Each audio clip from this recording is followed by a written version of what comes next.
They called her Isadora of a name now lost to all but faded funeral records and whispers in mold-stained convent walls. She lived in the year of our Lord 1423, when the sky over the southern Pyrenees often carried the scent of damp stone and slow decay, and when the line between faith and madness was stitched together by candlelight and grief. Isadora was not born into tragedy, but she was carved from it.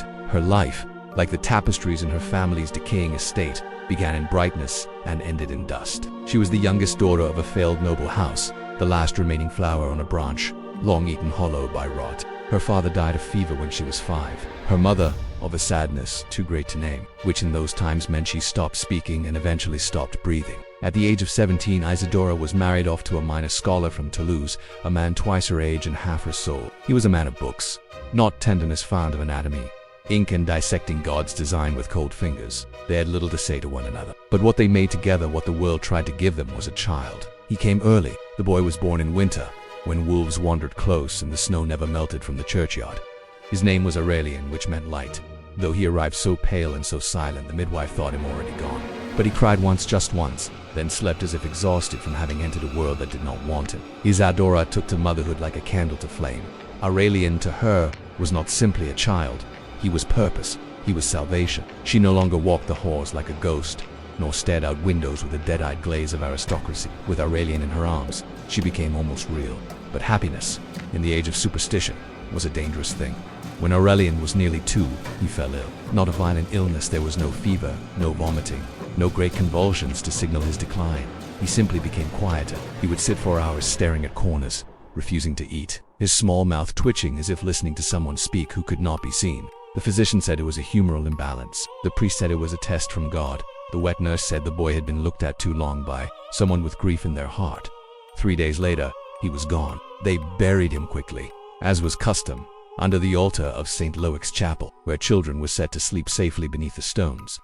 Isadora did not cry. She did not scream or faint or throw herself across the coffin. She only stood very still, her face pale and her eyes fixed on the patch of earth that swallowed her light. That night, the servants whispered that they heard something moving in the nursery. A rocking chair, creaking gently though untouched. The faint sound of a lullaby hummed in a voice to softer place. But when they opened the door, the room was still. The crib was empty, and Isadora was gone. They found her in her chamber, sitting on the edge of her bed, with something wrapped tightly in a bundle of wool against her chest. She told them it was a doll, a charm sent by the Virgin to ease her mourning. They believed her. What else could they do? But from that day on, no one was allowed to enter her room without permission. And when she left, rarely and briefly, she always carried the bundle with her tucked beneath her shawl, held close as a mother holds a child in a storm. And for the next 7 years, that bundle never left her side. Years passed as if beneath a veil, soft and smothering, and Isadora drifted through them like a figure caught in amber. Lorraine Manor decayed with her. Vines grew over the windows. Roof tiles slid into the mud. The servants left, one by one, each citing a different, trembling excuse.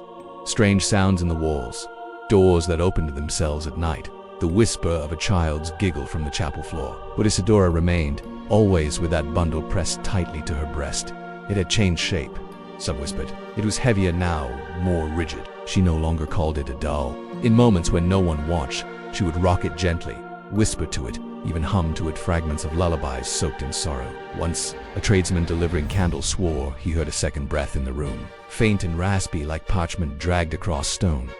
The villagers below began to talk, at first with pity, then with fear. Rumors twisted through the alleys like smoke. They said she had stolen her child's body from the crypt, that she had made a pact with something ancient, something that wore sorrow as its skin, that she spoke not to the dead but to something that answered. The local bishop came once, flanked by 2 deacons, and the courage of holy water. He asked to see the bundle. She refused. He demanded it. Her smile, they later said, was thin and curved like a scythe. She told him, he only sleeps when no one else is watching. That night, the bishop dreamed of a crib made of teeth. He never returned. Alone within the crumbling manor, Isadora began to write. Thousands of pages in a script no longer quite Latin nor quite human. She claimed it was a prayer language. She'd learned from dreams. No one dared read it. The ink bled through the paper as though trying to escape, but the bundle got above. The bundle now swaddled in newer cloth, stitched with thread that shimmered unnaturally in candlelight. The shape beneath the fabric had grown stiff, angular. It no longer resembled a child, but something not yet decided. And still, she spoke to it, tenderly, obsessively. Once, a visiting apothecary asked if she had considered burial. Isadora did not flinch. She replied, If I put him in the ground, he will forget me. The apothecary never returned to his shop. They had found his satchel outside the manor gate, split open, the contents arranged in a perfect spiral. Somewhere around the 7th year, the air around Lorraine began to sour. Birds avoided its trees. Moss spread across walls that faced no moisture. The chapel bells rang once, unbidden, at midnight.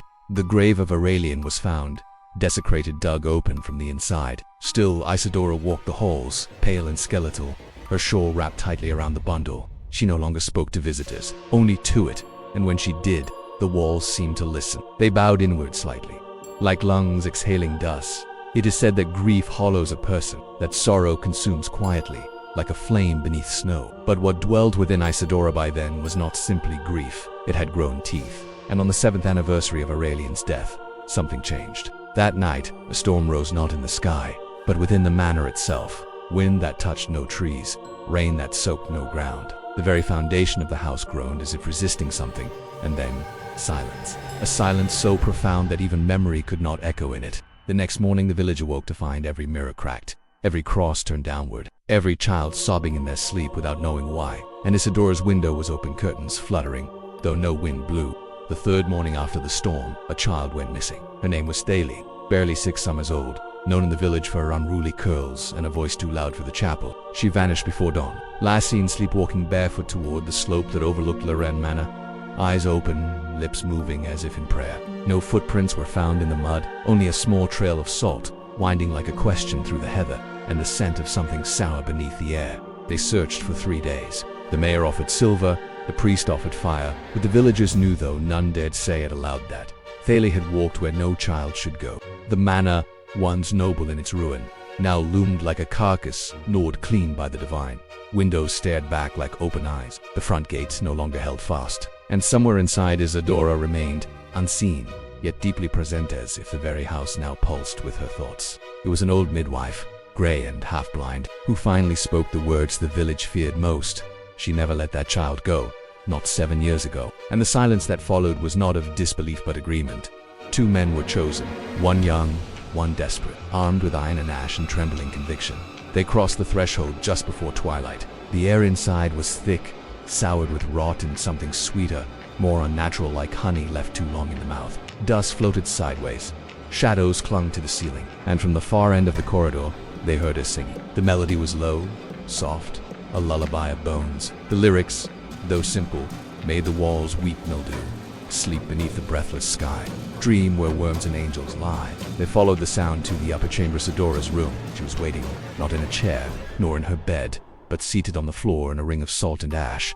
Her hair, once raven black, now hung in patches. Her eyes were milk-white and hollow, yet fixed with maternal ferocity on the bundle cradled in her lap. She did not flinch as they entered. She did not raise her voice. Instead, she whispered, as if to the bundle alone, "They've come to take you, but they don't know what you've become." The younger man, God bless his soul, stepped forward, demanding she released a child.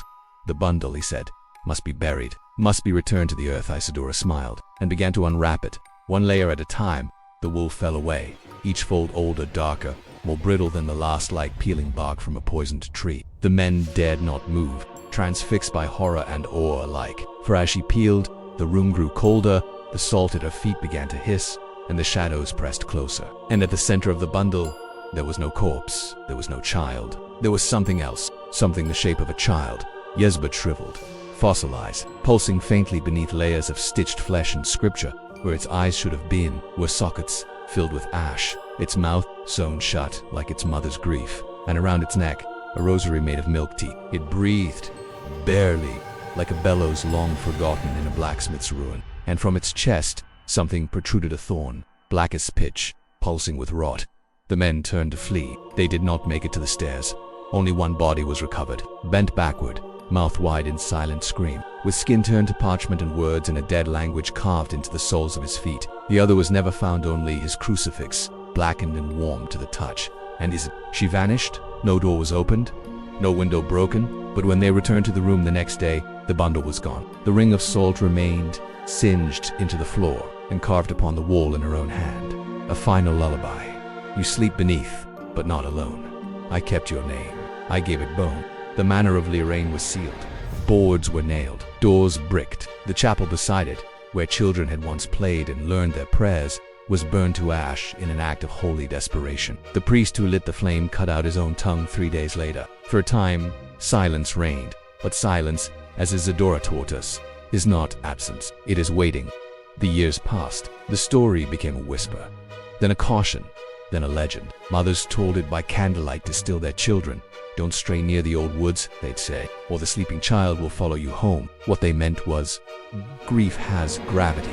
It pulls things with it, and in the valleys below Lorraine, the pull remained. Cattle began to die without wound. Infants were born with mouths already closed, as though remembering strange flowers still pale and odorless grew only where no light touched, and children, in sleep, would murmur a name their parents never taught them. A merchantess' daughter disappeared in the spring of 1466. She was last seen near the chapel ruins, picking thistle with her sister. The girl returned alone, smiling, holding something bundled in cloth. When asked where her sister had gone, she only whispered she wasn't chosen. When they unwrapped the bundle, they found nothing inside, but it was warm. A friar from Arles, skeptical of the story, came to write a formal record of events. He found the site, studied it, declared it myth. That night, in his journal, he scrawled a single word in trembling ink: Mother. His body was never recovered. Over time, pilgrims arrived drawn by fear, obsession, or some pull deeper than reason. Some claimed to see her, a woman in gray walking the tree line holding something wrapped in red. Her face was never clear, but always she was humming. The song has no known origin, yet villagers hundreds of miles apart describe the same fragments in their dreams. He sleeps beneath, behind the veil, a thorn in flesh, a breath gone stale, and then silence, a silence that wraps itself around the dreamer like a shroud. By the end of the century, a new name emerged in whispers: the Thorn Mother, a spirit. Some said a curse, said others, a manifestation of grief so pure, so undying, that it found shape, found breath, found bone. In secret writings from cloistered monks, they theorized that what Isadora had cradled was never her son, not truly, that the body she took from the tomb had been hollowed by mourning and filled by something else, something drawn to her ache, something hungry, a spirit, a demon, a god born of despair. We do not know, we do not pretend to. What we do know is this: there are places where the grass will not grow, where lullabies echo without a source, where salt lines are broken in the night, and in those places, mothers wake to find their child's bed empty. No sign of struggle, no blood, only a warmth on the pillow and a single thorn, black pulsing, fresh. And so, the story of Isadora is not one of madness, nor it is a warning that grief, when it festers long enough, becomes a womb, that love, when denied release, becomes a cradle, and that what we hold on to with both hands, no matter how dead, may one day open its eyes. Because some children do not rest. Some children,